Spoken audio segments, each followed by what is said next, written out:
This is Brother Ron, and welcome to We All Be News Radio and TV, the news-free Dixie for the 21st century.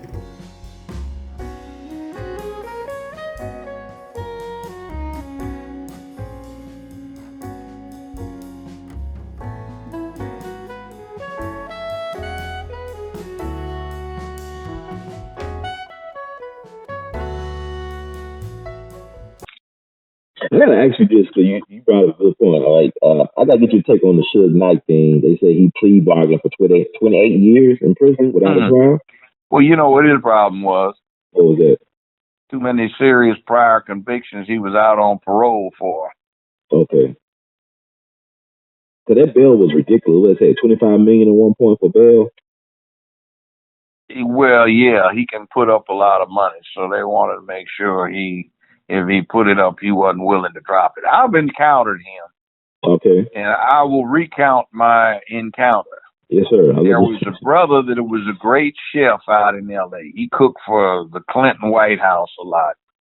And he had a upscale but small restaurant over on, well, I won't give the street, but it was near the Beverly Center in L.A., in Beverly Hills.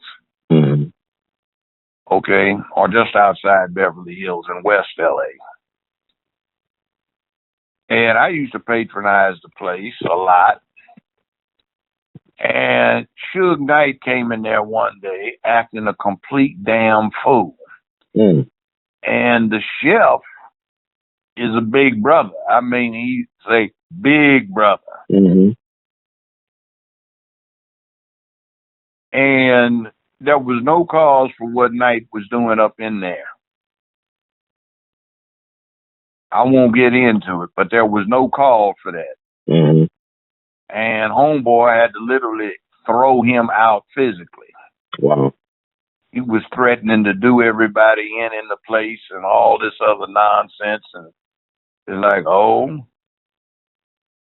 So I'm sitting there with my bodyguard. We were just sitting tight like, is this fool saying what we think he's saying?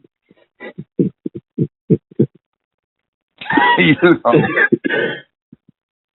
Wow.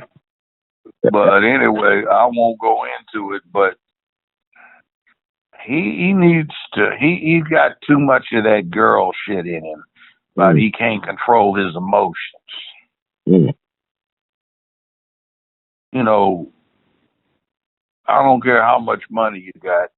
At some point, even if you're white, your fool index gets so high that you get to be a nuisance and an embarrassment. There are all kinds of things going wrong. Like, for example, somebody I ran afoul of embezzled $12.5 million from some celebrities and athletes, including $1.25 million from me. Wow. Well, Camilla Harris was the DA for Los Angeles at the time. She managed to drag her feet when she was in there for 3 years on top of the 2 that had already been going. So it was 5 years after they caught this chick that they prosecuted her. And she was supposed to make a restitution of $25,000 to all the victims. Not much on the dollar. Mm-hmm. And the sentence was,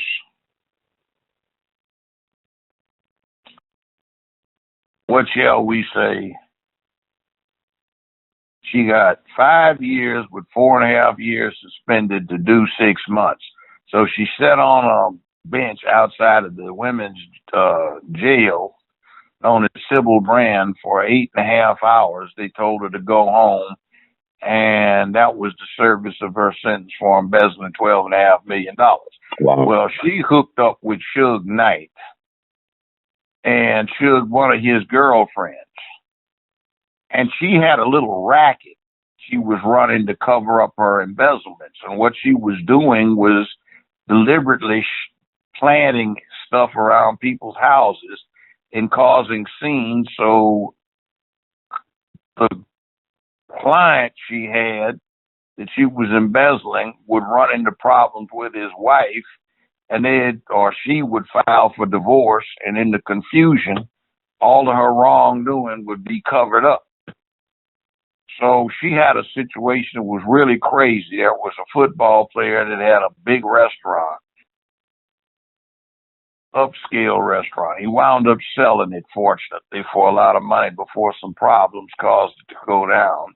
And his wife had an upscale boutique right in the middle of Beverly Hills.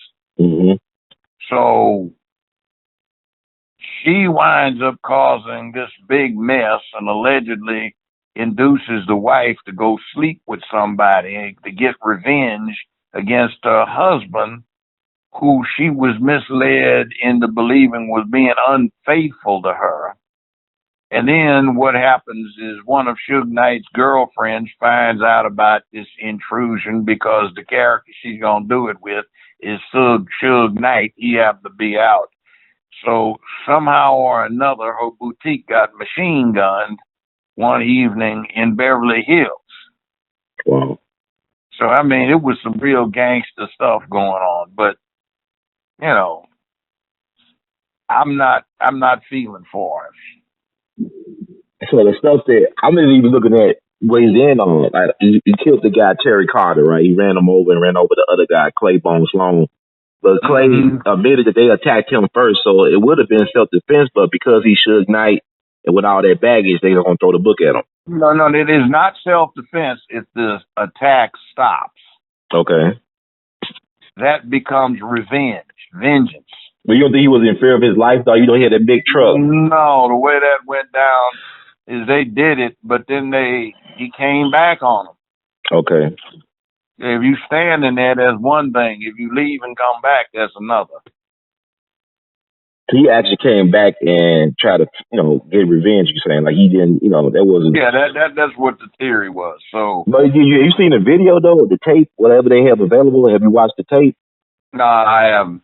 It's like he's trying to get away. I don't know, but I mean, at the end of the day, he was a marked man. Like you say, he made choices that were not always the best choices or in his best interest. And yeah, well, we get to looking at these movies and see we don't realize that that's fake Hollywood crap. Mm-hmm. Now we feel like we can get away with any damn thing, so we keep doing it, and it's like it catches up with you.